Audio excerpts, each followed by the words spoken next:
Alright, so this is the right side head. We're going to be taking off this tensioner, and I believe this sensor back here, and those, I believe those are the only things left on the head. So we take these two bolts out right here.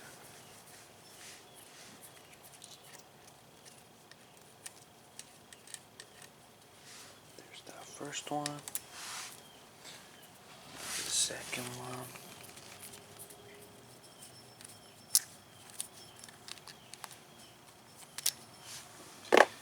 And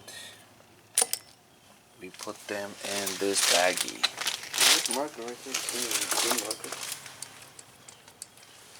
Now the sensor. And we also put in the baggie.